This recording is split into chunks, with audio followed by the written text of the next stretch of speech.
Oscar Valdez, and definitely a Fight of the Year candidate, managed to get a unanimous decision over Miguel Marriaga in order to defend his WBO featherweight championship. It was just a fantastic fight.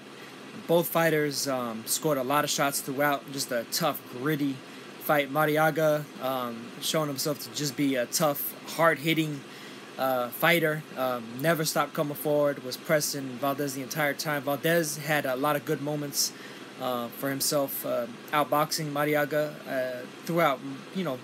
Just slightly more than most of the fight, and doing a good job of landing a lot of power shots. Managed to wobble Marriaga on a few different occasions, and then eventually managed to drop Marriaga in the 10th round with a flurry of punches. But Marriaga, even after getting dropped, was still coming right at Valdez, still throwing hard, and I mean he was taking a hellacious number of shots, and just showing himself to have probably one of the best chins in boxing.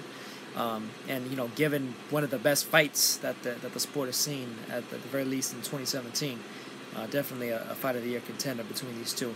The judges, I thought, had it way too wide. Personally, I scored it 115 to 112 for Oscar Valdez, so 7 rounds to 5, and then an extra point for the knockdown that he managed to score in the 10th round. One judge had it 116 to 111, which I think is at least reasonable. The other two judges, though, had it 118, 109, and 119, 108 for Valdez, and I thought that was way too wide. There's no way that Marriaga only won 1 or 2 rounds. He definitely won, at least 4. Just a tough, gritty fighter, and he didn't deserve to get the scorecards by that margin.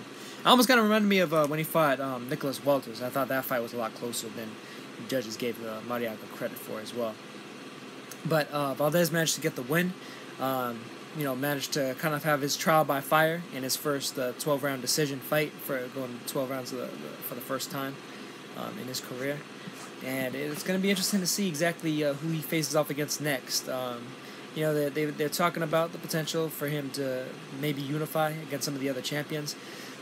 I mean, promotional companies being what they are, I'm not sure how easily those fights are going to get made, or how anxious necessarily Top Rank is to be doing business with one of their hot young stars and everything, to risk them against rival promoters like that.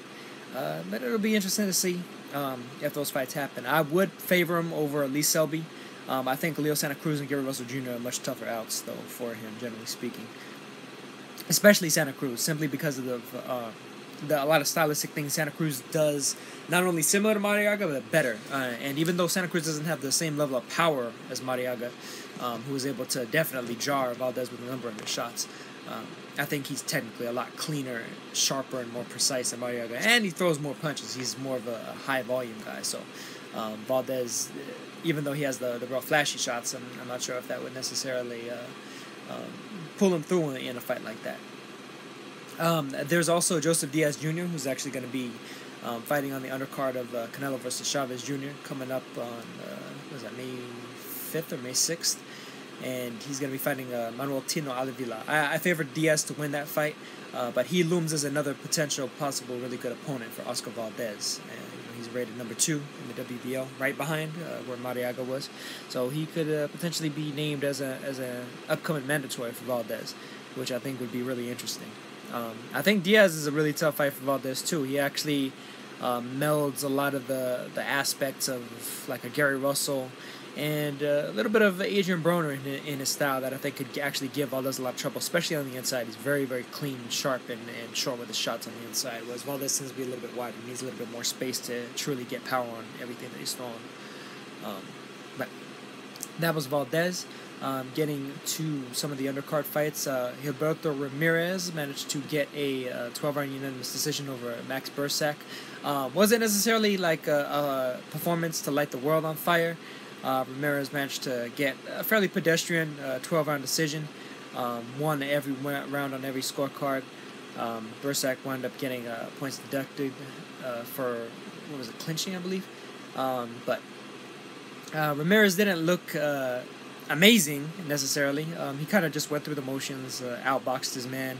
Won a fairly handily margin, but it wasn't necessarily something where it's like, wow, like Ramirez is the man. He's the man at super middleweight. Even though he definitely has a certain amount of argument to that in terms of being one of the, at the very least, one of the best fighters at the weight class. You could pretty much rank him, number 1, number 2, number 3, right around there, and you can't argue too much with a ranking such as that. But Bursak was a little bit of a difficult opponent for him. He's had a long layoff since he fought Arthur Abraham. He had that hand issue, and he seemed a little bit reticent to throw the right hand as well in this fight with Bursak, so that could have potentially troubled him as well. But he did manage to get the job done. Win this time and look good next time, I guess, was his motto for this fight. And hopefully we'll get to see him against some of these other big name fighters at super middleweight, as well as some of the guys that are coming on the come up as well. I know David Benavidez is going to be fighting Rogelio Porky Medina coming up pretty soon. It'd be really excellent to see him versus the winner of that fight. Although, as I mentioned with Valdez, promotional issues being what they are, I kind of doubt that fight would happen.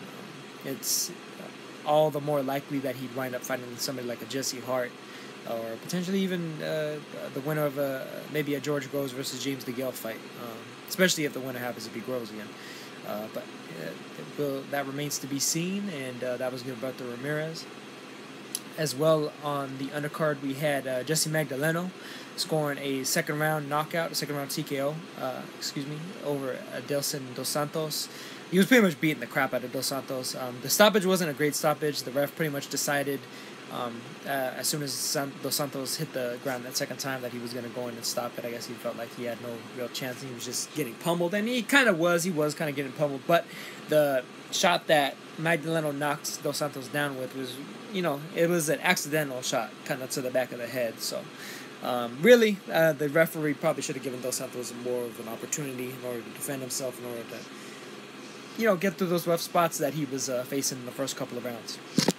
I mean, all that said, I think it was only a matter of time before Magdaleno pretty much knocked Dos Santos out in a more clear fashion, a more conclusive fashion. So, can't really take too much away from Magdaleno there, other than the fact that, he was going in there against an opponent that was clearly overmatched, and he did what you do against overmatched opponents. He pretty much laid waste to him as soon as that first bell rang, and that's all there was to it. We also had Shakur Stevenson finally making his pro debut against, what was the man's name? Edgar Brito.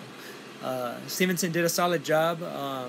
He had a couple of iffy moments in there, got a little bit wild at times, seemed like, he might have had some pro debut nerves.